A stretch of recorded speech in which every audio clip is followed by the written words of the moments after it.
नमस्कार मंडळी. तर बघा, ही वारूळ पुजण्याचं कारण काय, त्याच्या मागे एक कहाणी बरं का. ती कहाणी आमच्या मामीला माहिती, तर ती कहाणी मामी सांगते आता, तर ऐका. ही सासरवाशीन एक होती. तिला गणगोत कुणी नव्हतं, ती एकटी होती. मग सासरं तिला मला सारखं छळायचं, तुला कुणी नाही, तुला भाऊ नाही, पंचमीचा सण आलाय असं म्हणत म्हणत ती पुढे रग रग रानात गेली. रानात ते गेल्यावर एक दिसला, त्या टेकात तिनं बोळात हात घातला. त्यात आत नारायणाला मोठं बेंड झालं त्याच्या डोक्याला. तिचा हात गेल्यावर ती बेंड फुटलं. ती बेंड फुटल्यावर त्याला गार वाटलं, मग ती वरी आला. त्या बाईला प्रसन्न झाला. तिनं तिची कहाणी सांगितल्यावर म्हणला, चल मी तुझा भाऊ आहे. मग तिनं तिला टेकात नेलं.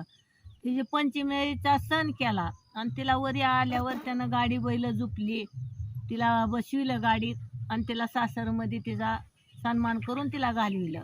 म्हणून तेव्हापासून या नागाला भाऊ मानलं जातं, म्हणून टेकाची पूजा करते. झालं.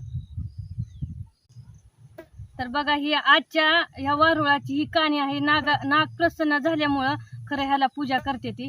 तर बघा, असं जर घडलेलं आहे, तसंच पुढं चालत गेलेलं आहे.